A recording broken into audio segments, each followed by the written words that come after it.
ఆంధ్రప్రదేశ్ ముఖ్యమంత్రి నారా చంద్రబాబు నాయుడు గారు దావోస్లో పర్యటించనున్నారు. మరి దావోస్లో జరిగేటువంటి ఎకనామిక్ ఫోరం సదస్సుకు జనవరి 19 నుంచి జనవరి 23 వరకు పర్యటన సాగనుంది.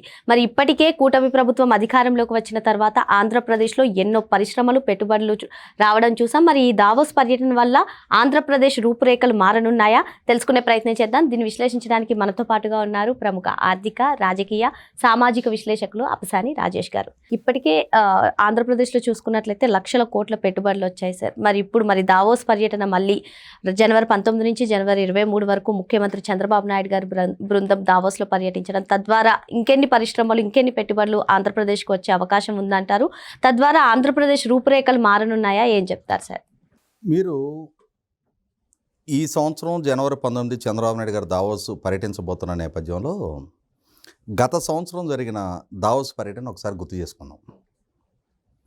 ముఖ్యమంత్రి హోదాలో చంద్రబాబు నాయుడు గారు, లోకేష్ గారు, వారి బృందం నాడు కూడా పరిశ్రమల శాఖ మంత్రి భరత్ గారితో కలిపి దావోస్లో పర్యటించారు.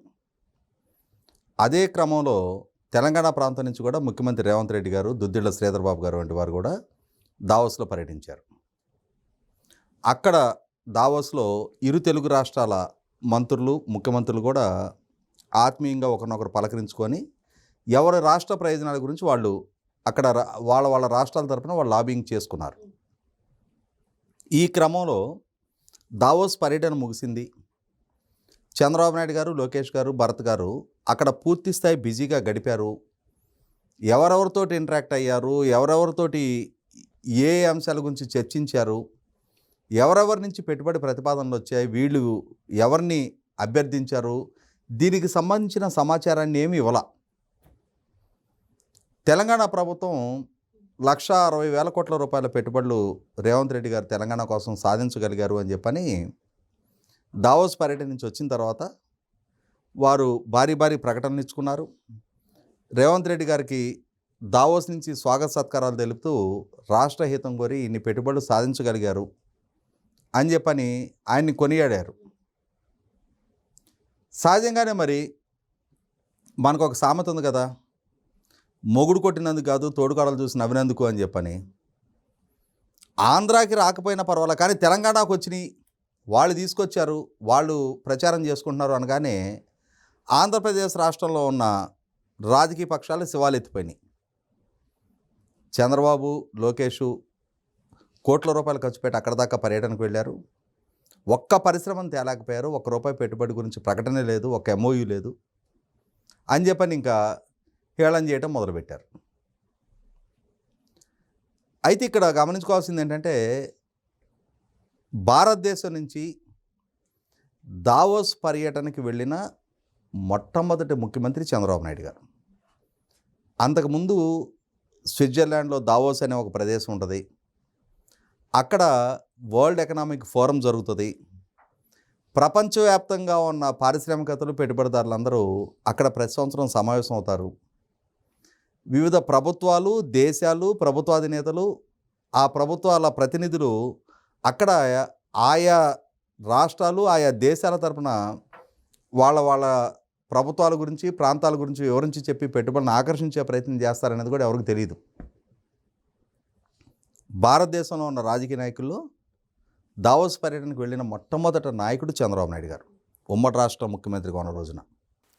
అటువంటి చంద్రబాబు నాయుడు గారు దావోస్ వరకు వెళ్ళి తెలంగాణ ప్రభుత్వం 1,60,000 కోట్ల రూపాయలు పారిశ్రామిక పెట్టుబడులు సాధించగలిగితే, MOUలు చేసుకోగలిగితే, ఆంధ్రప్రదేశ్ కోసం చంద్రబాబు నాయుడు గారు ఏం చేయలేదా, చేయకుండా ఉంటారా అని చెప్పని చాలామందిలో అనుమానాలు ఉన్నాయి. వీళ్ళు ఇష్యూ రివీల్ చేయట్లేదు, వీళ్ళు కాన్ఫిడెన్షియల్గా ఉంచుతున్నారు అని చెప్పని. దీన్నే కన్ఫర్మ్ చేస్తూ తెలంగాణ IT మినిస్టర్ దుద్దిళ్ల శ్రీధర్ బాబు గారు ఆయన ఇచ్చారు స్టేట్మెంట్.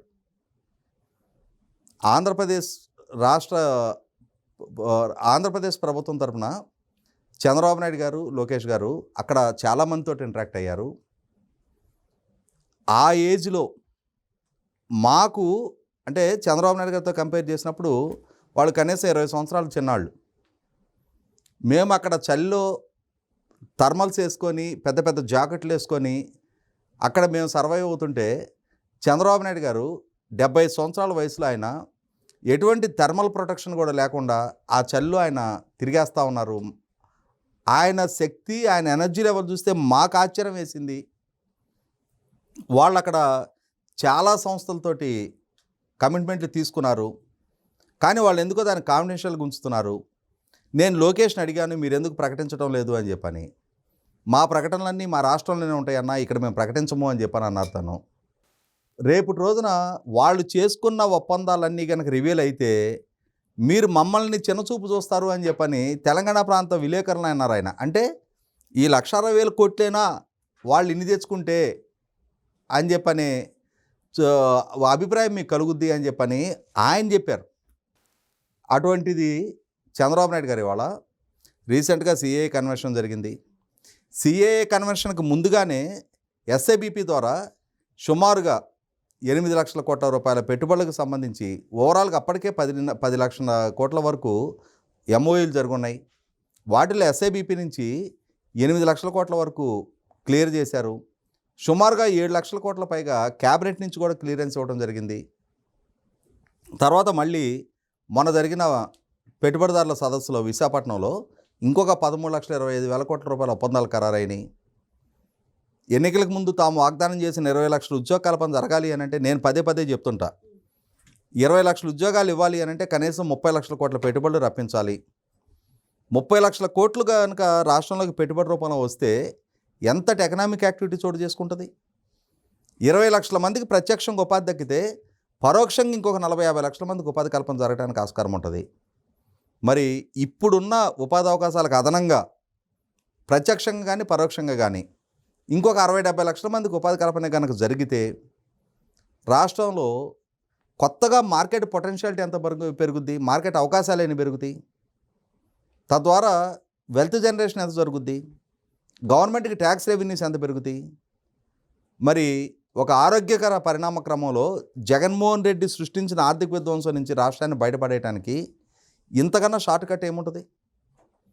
ఇవాళ నాకో మీకో వ్యక్తిగతంగా మనకు ఒక పరపతి ఉందనుకో, మనం ఫ్యామిలీతో తిరుపతి దర్శనానికి వెళ్ళాం.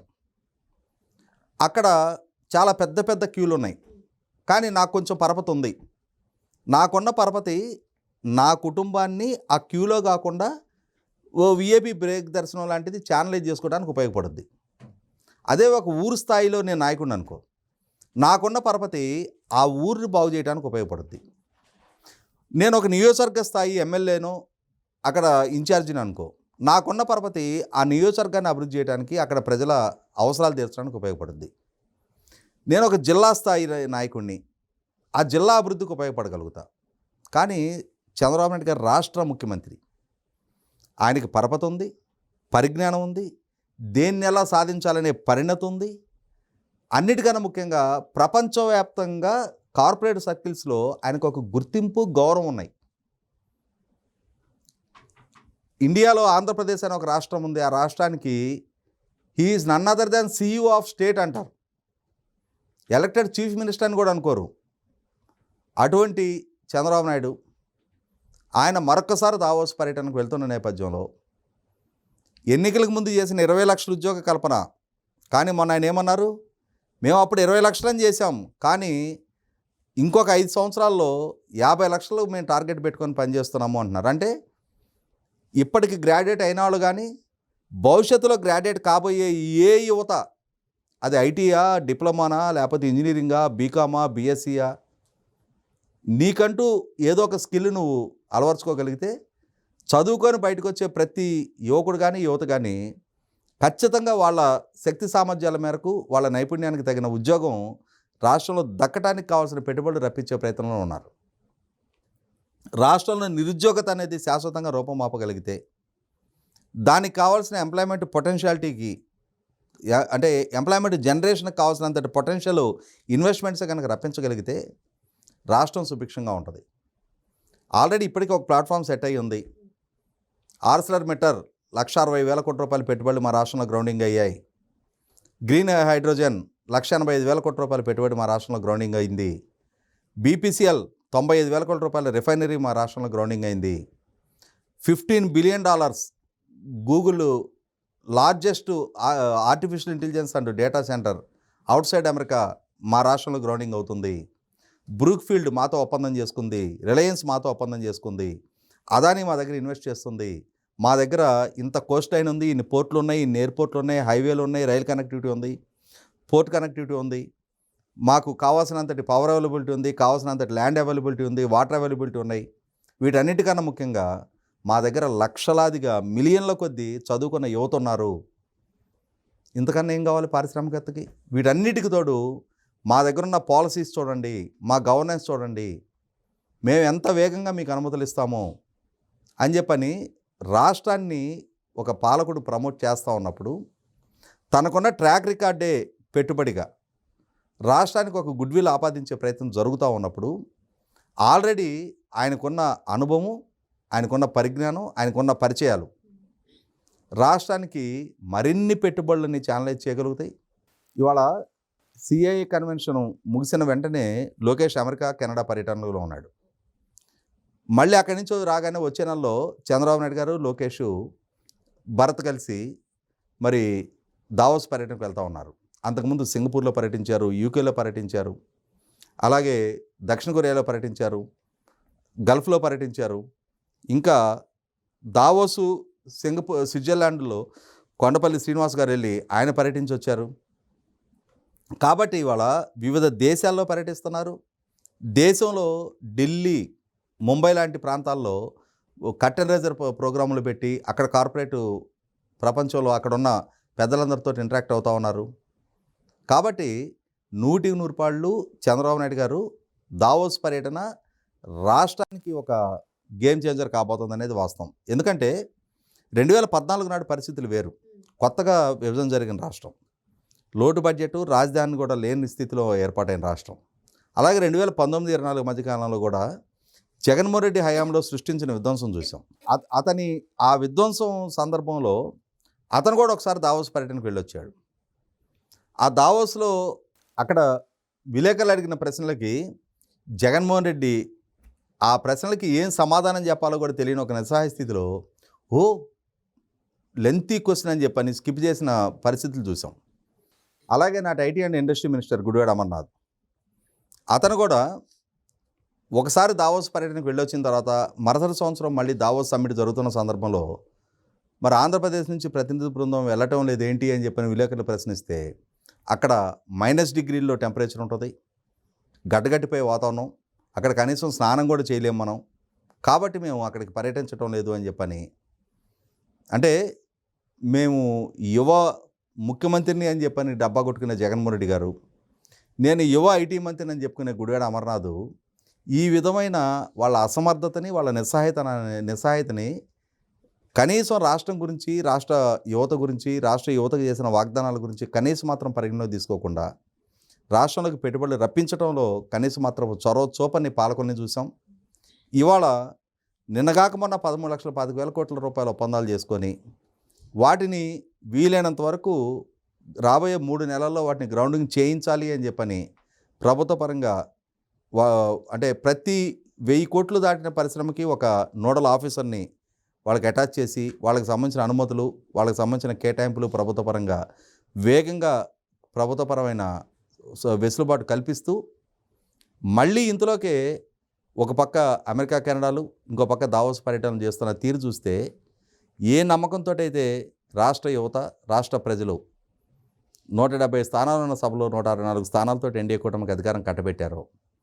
చంద్రబాబు నాయుడు గారు అయితేనే మళ్ళీ మన భవిష్యత్తు, మన బిడ్డల భవిష్యత్తు, రాష్ట్ర భవిష్యత్తు సుస్థిరం చేయగలుగుతారనే నమ్మకాన్ని ప్రదర్శించారో ఆ నమ్మకాన్ని నిలబెట్టుకునే దిశగానే చంద్రబాబు నాయుడు గారు మరొకసారి మీ అంచనాలు, మీ నమ్మకాన్ని నేను దెబ్బ తీయను అని చెప్పని తను రుజువు చేసుకుంటా ఉన్నారు. మరో అంశంతో మళ్ళీ కలుద్దాం. Thank you sir.